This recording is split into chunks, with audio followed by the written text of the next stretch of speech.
الاحتلال التركي مرتزقة أردوغان المجموعات الإرهابية مرتبطة بتركيا بدأوا بالحرب واحتلال الأراضي السورية تقريبا بعام 2012 انتهاكات، وبقي تقريبا احتلال بحدود 2015-2016 حتى قامت قوات سوريا الديمقراطية بتحرير قسم من هذه الأراضي، أخذت هذه الأراضي من درع الفرات المرتبطة بالاحتلال التركي. تعديات الاحتلال التركي ومرتزقته كبيرة، خاصة في مثلا مجال الزراعي. شاهدنا قطع للأشجار، أشجار الزيتون، أشجار الفستق الحلبي اللي تشتهر فيها منطقة الشهباء. أيضا حرق الأشجار، حرق المحاصيل الزراعية، يعني حتى موضوع مثلا الآثار الموجودة مثلا الأثرية في المنطقة، وتعديات كبيرة جدا. يعني حتى الأراضي الموجودة مزروعة كانت بالألغام بكميات كبيرة جدا. بعد التحرير قامت قوات سوريا بتحرير هذه الأراضي، عملت إزالة الألغام، فلاحة مساحات كبيرة من الأراضي تم تهيئتها وتنظيفها من مخلفات المرتزقة أردوغان واحتلال تركي. هذا الشيء ساعد على يعني توفير مساحات أراضي كثيرة قابلة للزراعة إن كانت مروية أو بعلية. المنطقة اللي درع الفرات، المناطق الحدودية الموجودة حتى الآن تم تحرير قسم منها، والقسم الباقي العمل جاري على تحرير هذه الأراضي. الأراضي تمتد تقريبا من شرقا من قرية النيربية باتجاه الغرب، عندك القرى الحدودية تلال العنب مثلا، تلجيجان، المضيق، سد الشهباء، القرى الحدودية الحصية، محوش، حربل، ترفعت، قرى اللي محاذية لترفعت حتى شيراوة. هذه البقعة ما زالت منطقة حدودية بين مناطق الشهباء ومرتزقة أردوغان. أحيانا يعملون على حرق هذه الأراضي بقذائف الرصاص المتفجر، أساليب إرهابية كثيرة يتبعونها بتخويف هذه الأراضي على منع زراعة الأراضي اللي متاخمة لمرتزقة أردوغان. هذا الشيء يؤثر على الزراعة كما ونوعا، بيأثر على المدنيين. العمل جاري كما ذكرت أنه على تحرير هذه الأراضي المتبقية من مرتزقة أردوغان. كما شفت عملية درع الفرات تم احتلال قسم أراضي، وتبعها عملية غصن الزيتون تم احتلال مثلا منطقة عفرين وقراها.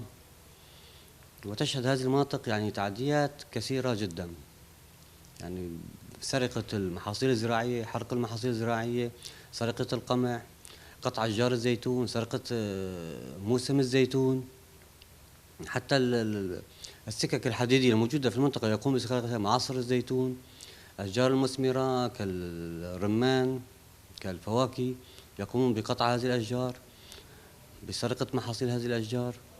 يعني كافة الأراضي الزراعية شهدت تخريب يعني ممنهج وقطع جائر للأشجار وحرق.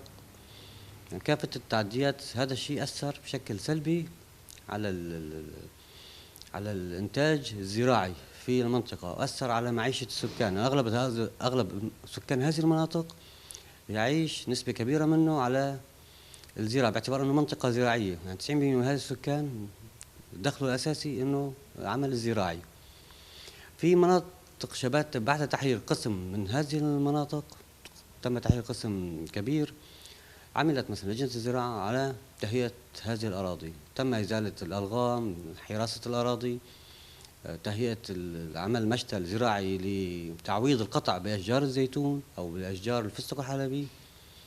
يعني عملنا يعني خطوات جدية وكبيرة جدا في تعويض هذا النقص، والعمل جاري لزيادة الخطة، إن كان زيادة مساحة الأراضي الزراعية وزيادة الأشجار المثمرة إن كان الزيتون وغيره من الأشجار.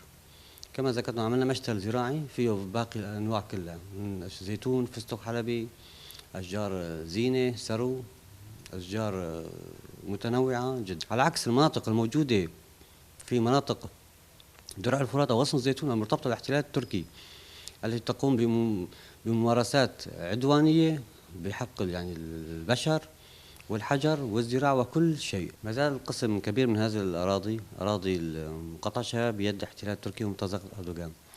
هذه الأراضي تبدأ من جرابلس المتاخمة لمنبج، باتجاه الغرب قرية الباب، بعدين أخترين غربا باتجاه مارع وقرى محيطة في مارع وعزاز. آخر نقطة بداية مقاطعة عفرين. هذه البقعة بيد فصائل درع الفرات المرتبطة بتركيا. نشاهد تعديات كبيرة خاصة في مجال يعني قطع الأشجار، حرق الأشجار وإزالة الكروم. تقريبا يعني عدد كبير من هذه الأشجار تم قطعها، حرقها، قلع أشجار الزيتون خاصة. مساحة الكروم والأشجار اللي تم قطعها وحرقها وتخريبها تتجاوز المئات الهكتارات وآلاف الأشجار. حتى أشجار السرو الصنابر الموجودة في هذه المنطقة تم قطعها كليا، وهذا الشيء يعني يتنافى مع القيم الأخلاقية الموجودة في المجتمع كافة، المجتمع الدولي، ومنافي للأخلاق. مساحة الأراضي التي تتعرض للانتهاك بالنسبة للأراضي الزراعية المتاخمة بين مقاطعة الشهباء وفصائل درع الفرات التي أيضا تابعة لمقاطعة الشهباء، تقريبا يوجد آلاف من الهكتارات الغير قابلة للزراعة، تعتبر خط جبهة بيننا وبين هذه الفصائل الإرهابية.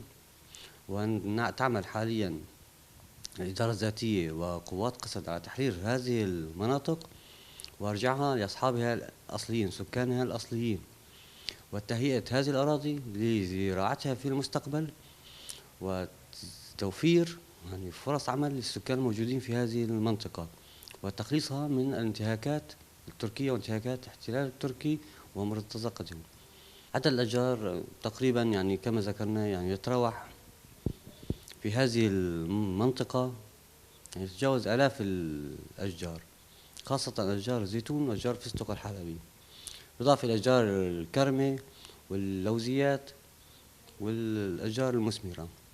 تعرضوا للانتهاكات، تم قطع أغلب هذه الأشجار وحرق هذه الأشجار،